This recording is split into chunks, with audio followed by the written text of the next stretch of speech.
Hello दोस्तों, good morning, नमस्कार। आप सभी का स्वागत है आप सभी के अपने यूट्यूब चैनल परीक्षा की शिक्षा में। आई होप कि आप सभी अच्छे होंगे। आपकी जो तैयारी है बढ़िया तरीके से चल रही है। तो जो बच्चा क्लास में फर्स्ट हमें पहली बार नए बच्चों को बता दीजिए, हमारे यहाँ पे आपकी बीएड परीक्षा 2024 की जो आपकी तैयारी है रेगुलर बेसिस पे करवाई जाए। तो जिसे भी तैयारी पूरी करनी है, कंप्लीट करनी है, चैनल को सब्सक्राइब करके हमारे साथ जुड़ जाएंगे। उसके बगल में जो बेल आइकन देगा उसको ऑन कर लेंगे, ठीक है।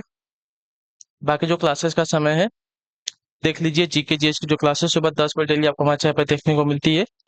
रीजनिंग की जो क्लास है दोपहर को 1 बजे देखने को मिलती है। कला वाला की जो क्लास है शाम को 4 बजे देखने को मिलती है। और हिंदी की जो क्लास है शाम को 7 बजे आपको हमारे चैनल पे देखने को मिलती है। तो क्लासेस का जो शेड्यूल आप लोग याद करके रखेंगे, इसी टाइम पे आपको क्लासेस से जुड़ना है, तैयारी को जो है पूरा और कंप्लीट करना है, ठीक है। इसके अलावा भी अगर आपका कोई डाउट हो तो आप हमारे इंस्टाग्राम पर पूछ सकते हैं। परीक्षा की शिक्षा का इंस्टाग्राम का पेज है, नीचे डिस्क्रिप्शन में का लिंक मिल जाएगा। पीडीएफ और नोट्स को आपको हमारे टेलीग्राम का जो चैनल है उसको ज्वाइन कर लीजिए। परीक्षा की शिक्षा का नीचे डिस्क्रिप्शन से इसका लिंक मिल जाएगा। और एक सबसे इम्पोर्टेंट बात, जिसने अभी तक जो है फॉर्म नहीं भरा है, तो कल जो है यूपी बीएड वालों का लास्ट डेट है। तो कल जाके आप लोग फॉर्म फटाक से फिलअप कर लीजिएगा, ठीक है। कल आपका लास्ट डेट होने वाला है। इसके बाद जो आपकी डेट पड़ने वाली नहीं है। तो जिसको भी अभी फॉर्म नहीं भरा है, जाके फॉर्म भर लीजिए। और बिहार वाला का जो फॉर्म है अगले महीने के पहले वीक में आ जाएगा, यानी कि मई के पहले वीक में जो है इसका फॉर्म आ सकता है। तो आप लोग भी अपनी तैयारी करके रखेंगे, ठीक है। तो चलेंगे क्लास स्टार्ट करेंगे। ध्यान से के क्वेश्चन को देख के उत्तर देने की कोशिश करते हुए सही सही आगे बढ़ेंगे। सही उत्तर क्या होगा, ठीक है। और आप सभी जो है क्लास को थोड़ा सपोर्ट कीजिए, लाइक कीजिए, शेयर कीजिए। चैनल पे आए हैं तो चैनल को सब्सक्राइब कर लीजिए। इससे क्या हमारा मोटिवेशन जो है थोड़ा बढ़ जाता है। तो क्लासेस लेके आने में हमको भी मजा आता है, ठीक है। तो चलिए क्लास स्टार्ट करें। पहला क्वेश्चन देखते हैं आपका क्या देगा, ध्यान से देख के बताएंगे, राइट आंसर क्या हो जाएगा। मुक्त विश्वविद्यालय की स्थापना सर्वप्रथम कहाँ हुई, बताइए। मुक्त विश्वविद्यालय की स्थापना जो है सर्वप्रथम कहाँ पर हुई थी। तो आपका राइट आंसर यहाँ पर चाहते हो इंग्लैंड में। जो आपका सी वाला विकल्प देगा आपका सही उत्तर होगा, ठीक है। मुक्त विश्वविद्यालय की स्थापना सर्वप्रथम इंग्लैंड में हुई थी, ठीक है। क्लियर सभी को इसके बारे में। चलिए अगला क्वेश्चन देखते हैं। आपका दूसरा नंबर बताने की कोशिश करेंगे, आपका राइट आंसर क्या हो जाएगा। अशोक ने किस लिपि का प्रयोग राष्ट्रीय लिपि के रूप में किया, बताइए। अशोक ने किस लिपि का प्रयोग जो है राष्ट्रीय लिपि के रूप में किया है। तो इसका राइट आंसर आप हो सकते हो ब्राह्मी लिपि का। जो आपका ए वाला विकल्प देगा आपका प्रश्न होता है, ठीक है। ब्राह्मी लिपि का प्रयोग जो है अशोक ने राष्ट्रीय लिपि के रूप में किया है। तो जो आपका ए वाला ऑप्शन देगा आपका पे सही उत्तर हो जाएगा, ठीक है। अगला क्वेश्चन देखते हैं आपका तीसरा नंबर बताने की कोशिश करेंगे साथियों। राइट आंसर का भारत में विदेशी मुद्रा का सर्वाधिक भाग खर्च होता है किस पर, बताइए। भारत की विदेशी मुद्रा का सर्वाधिक भाग जो है खर्च होता है किस पर। खदानों के आयात पर, लौह इस्पात के आयात पर, पेट्रोलियम के आयात पर, तकनीकी ज्ञान के आयात पर, किस पे। तो भारत की विदेशी मुद्रा का सर्वाधिक भाग जो है खर्च होता है पेट्रोलियम के आयात पर। जो आपका दिया गया सीएल ऑप्शन आपका राइट आंसर होगा, ठीक है। क्लियर से को इसके बारे में। चलिए अगला प्रश्न देखते हैं। आपका चौथा नंबर प्रश्न, ध्यान से देखिएगा, बताइएगा राइट आंसर का।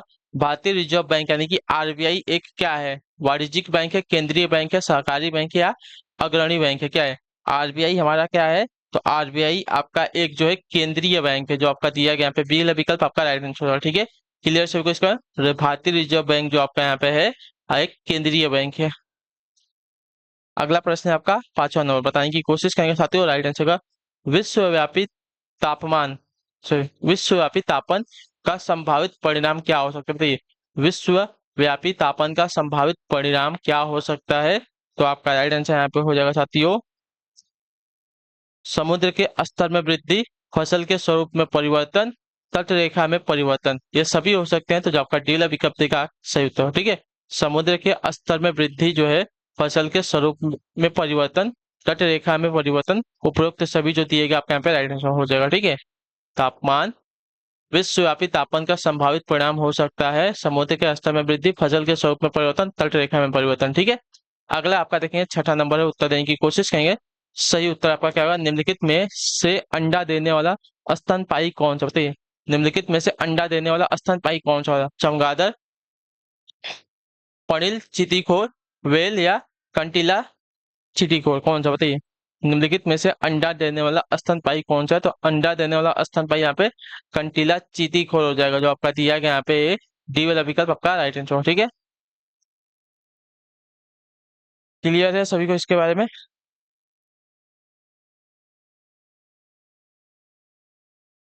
अंडा देने वाला स्तनपायी कौन सा होगा।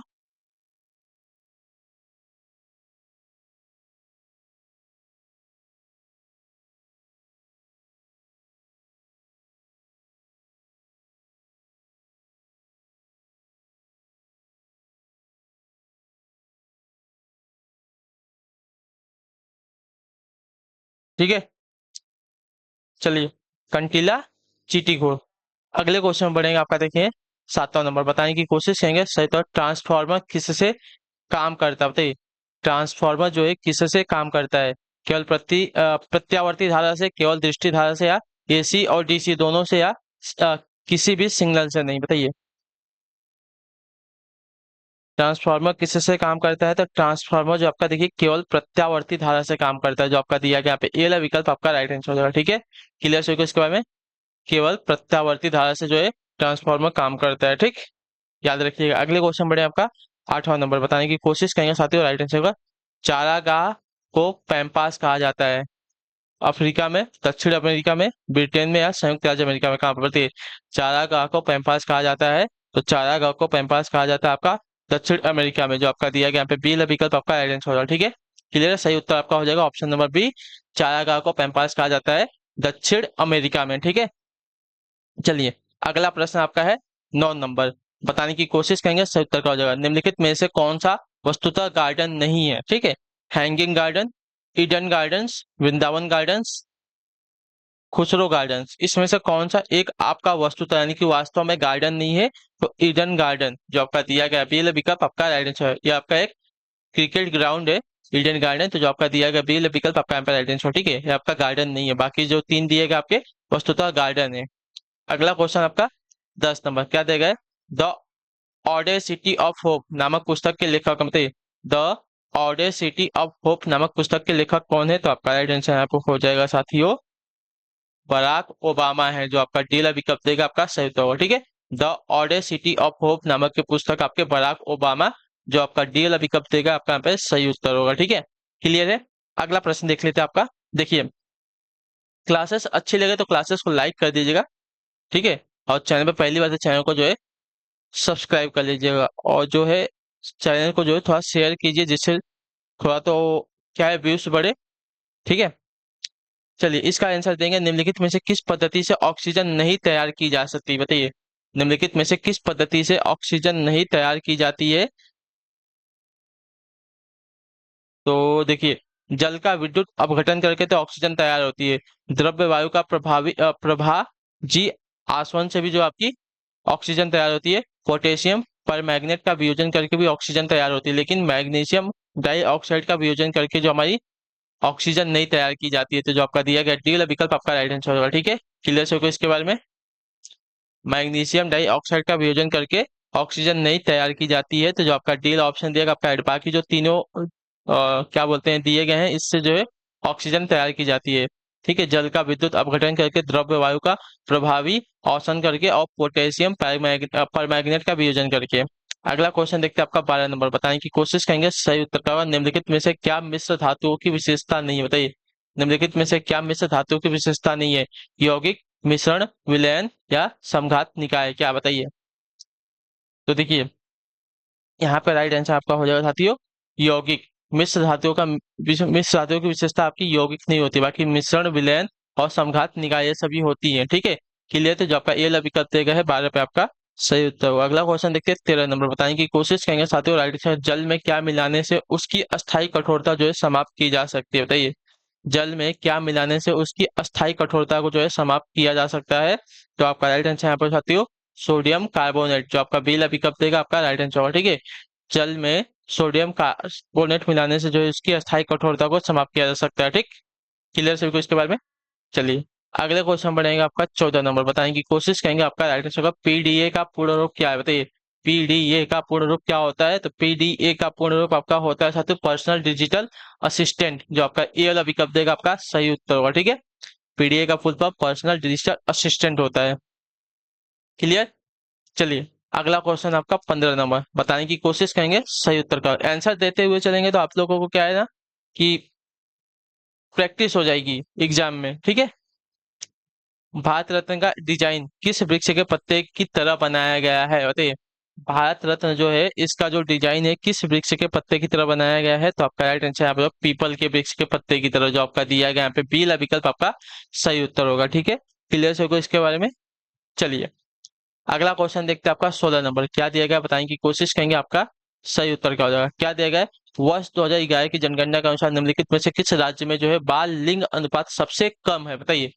वर्ष 2011 की जनगणना के अनुसार किस राज्य में जो है बाल लिंग अनुपात सबसे कम है? तो आपका राइट आंसर यहाँ पे हो जाएगा साथियों पंजाब राज्य। जो आपका बी विकल्प देगा आपका सही उत्तर होगा। ठीक है, क्लियर से क्वेश्चन। वर्ष 2011 की जनगणना के अनुसार पंजाब राज्य में जो है बाल लिंग अनुपात सबसे कम है, तो जो आपका बी विकल्प देगा 16 पे आपका सही उत्तर। अगले क्वेश्चन बढ़ेंगे 17 नंबर, बताएं कि कोशिश करेंगे सही उत्तर क्या हो जाएगा। कूका आंदोलन को किसने संगठित किया, बताइए। कूका आंदोलन को किसने संगठित किया? तो कूका आंदोलन को जो आपका गुरु राम सिंह ने संगठित किया था। जो आपका सी विकल्प देगा 17 पे आपका सही उत्तर होगा। ठीक है, क्लियर है। कूका आंदोलन को किसने? तो गुरु राम सिंह ने संगठित किया था। अगला प्रश्न आपका 18 नंबर, बताएंगे कोशिश करेंगे स्वतः किस वायसराय के शासनकाल में पहला फैक्ट्री अधिनियम पारित किया गया, बताइए। किस वायसराय के शासनकाल में पहला फैक्ट्री अधिनियम पारित किया गया? तो आपका राइट आंसर यहाँ पर जाती है लॉर्ड रिपन के। जो आपका सी वाला विकल्प देगा आपका सही उत्तर। ठीक है, लॉर्ड रिपन के शासनकाल में पहला फैक्ट्री अधिनियम पारित किया गया था। ठीक है, क्लियर होगा इसके बारे में।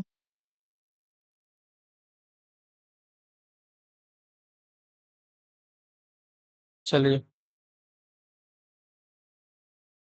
अगला प्रश्न देखते हैं आपका 19 में, बताएं कि कोशिश करेंगे साथियों आपका सही उत्तर क्या हो जाएगा। ठीक है, क्या दिया गया है।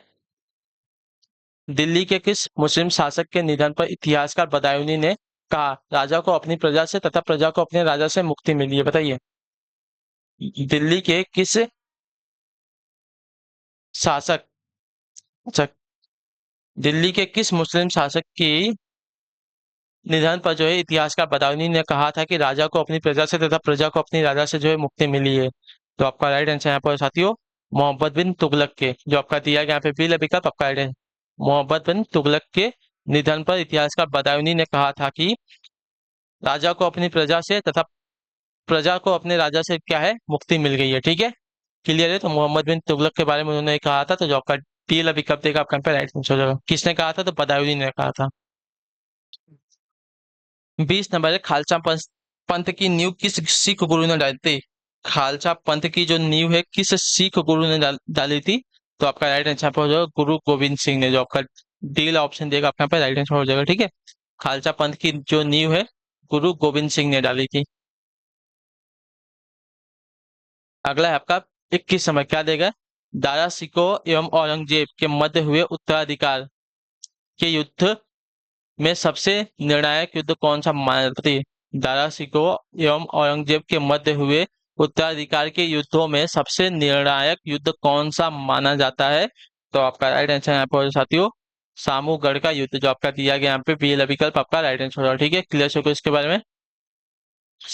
दारा सिकों एवं औरंगजेब के मध्य हुए उत्तराधिकारों के युद्धों में सबसे निर्णायक युद्ध जो आपका सामूगढ़ का युद्ध माना जाता है। तो जो आपका बी विकल्प देगा आपका पे राइट आंसर। अगले क्वेश्चन बढ़ेगा आपका 22 पे, उत्तर देने की कोशिश करेंगे। पृथ्वी पर शरीर का अधिकतम भार कहाँ होता है, बताइए। पृथ्वी पर शरीर का अधिकतम भार कहाँ होता है? तो पृथ्वी पर शरीर का अधिकतम भार जो आपका धरातल पर होता है। जो आपका दिया गया यहाँ पे डी वाला विकल्प आपका राइट आंसर हो जाएगा। ठीक है, क्लियर है सर इसके बारे में, हाँ या ना।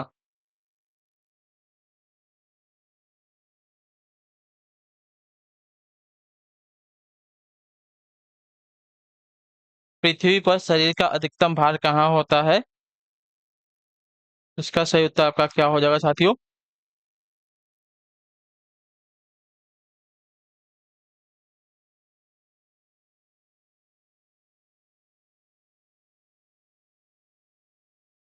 वैसे तो देखिए पृथ्वी के ध्रुवों पर होता है, लेकिन यहाँ पे धरातल दिया गया है। यहाँ पे दक्षिण ध्रुव और भूमध्य रेखा दिया गया है। उत्तरी ध्रुव भी दिया गया है, दक्षिणी ध्रुव भी, लेकिन धरातल भी दिया गया है।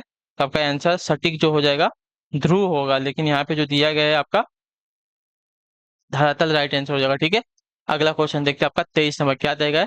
प्रत्यक्ष संपर्क किए बिना, ठीक है, प्रत्यक्ष संपर्क किए बिना दूर से किसी वस्तु के बारे में सूचना एकत्र करने की तकनीक को क्या कहा जाता है, बताइए। प्रत्यक्ष संपर्क किए बिना दूर से किसी वस्तु के बारे में सूचना एकत्र करने की तकनीक को क्या कहा जाता है? तो आपका राइट आंसर यहाँ पर हो जाएगा उसको जो है सुदूर संवेदन कहा जाता है, यानी कि सेंसिंग कहा जाता है। जो आपका दिया गया यहाँ पे ये वाला विकल्प आपका राइट आंसर हो जाएगा। ठीक है, क्लियर है। सेंसिंग आपके मोबाइल में भी होता है। तो आप अगर देखिए किसी को कॉल लगाते हैं, तो जब कॉल जाते रहती है या बात करते रहते हैं आप कॉल पे, तो ऊपर से अगर जो आपका ऊपर का जो स्पीकर होता है, अगर उसके ऊपर से अगर हाथ आप लेके जाएंगे तो देखेंगे तो आपका जो स्क्रीन है ऑटोमेटिक क्या हो जाएगी, बंद हो जाएगी। ठीक है, अगर वहां से हटाएंगे तो आपकी स्क्रीन जो ऑटोमेटिक दिखना चालू हो जाएगी। ठीक है, उसको ही सेंसिंग कहते हैं।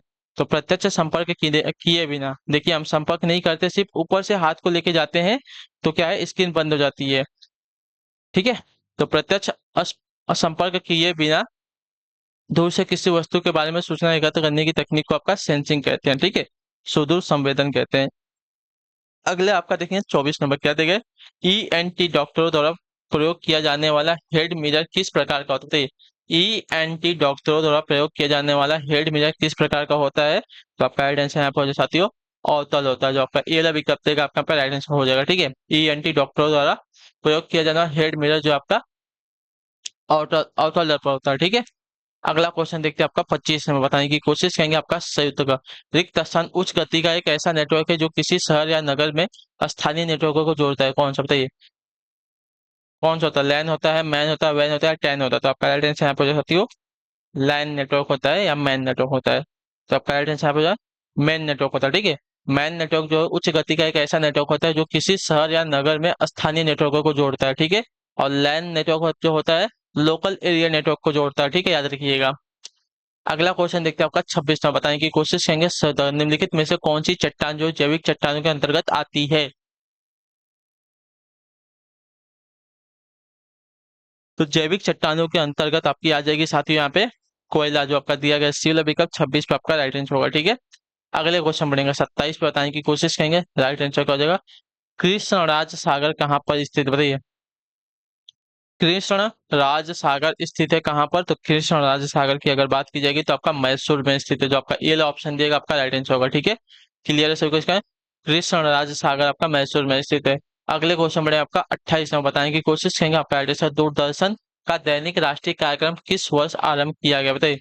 दूरदर्शन का दैनिक राष्ट्रीय कार्यक्रम जो है किस वर्ष आरंभ किया गया, तो आपका राइट आंसर यहाँ पे हो जाएगा साथियों 1972 ईस्वी में। जो आपका दिया गया बी विकल्प आपका सही होगा। ठीक है, दूरदर्शन का दैनिक राष्ट्रीय कार्यक्रम आपका वर्ष 1972 में आरंभ किया गया है। ठीक है, चलिए अगला क्वेश्चन देखते हैं आपका 29वां, बताने की कोशिश करेंगे साथियों, आपका सही उत्तर क्या हो जाएगा, निम्नलिखित में से कौन सा जोड़ा आपका जो दिया गया आपका गलत है। ठीक है, यहाँ पे जो जोड़ा दिया गया है, बाबर बनाम संग्राम सिंह सही है, शेरशाह बनाम हुमायूं आपका सही है, चंगेज खां बनाम अलाउद्दीन खिलजी आपका जो गलत दिया गया, अकबर बनाम हेमू आपका सही है। ठीक है, लेकिन चंगेज खां बनाम अलाउद्दीन खिलजी जो जोड़ा दिया गया आपका यहाँ पे गलत हो जाएगा। ठीक, अगला और आखिरी क्वेश्चन ध्यान से देख के उत्तर देंगे, पर्वतों के उन प्राकृतिक अंतरालों को क्या कहा जाता है जो मार्ग बन जाते हैं, बताइए। पर्वतों के उन प्राकृतिक अंतरालों को क्या कहा जाता है जो मार्ग बन जाते हैं, तो उन्हें जो आपका देखिए दर्रा कहा जाता है। जो आपका दिया गया यहाँ पे डी वाला विकल्प आपका राइट आंसर होगा। ठीक है, क्लियर होगा इसके बारे में, पर्वतों के उन प्राकृतिक अंतरालों को दर्रा कहा जाता है जो कि मार्ग बन जाते हैं। ठीक, क्लियर है। चलिए, तो इसी के साथ जो आपकी क्लास है आज की यहीं पे कंप्लीट होते हैं। आई होप कि आपको जो क्लास है अच्छी लगी, अच्छी क्लास को लाइक करिएगा, चैनल पर पहले तो चैनल को सब्सक्राइब, और हमें जो है कमेंट में अपनी राय क्लास के बारे में जरूर देंगे, आपको क्लास कैसी लगी। ठीक है, तो हम आपसे मिलते हैं आपकी अगली क्लास है, तब तक के लिए टाटा बाय बाय, जय हिंद जय भारत। आपसी का क्लास से जुड़ने के लिए बहुत बहुत ही धन्यवाद साथियों।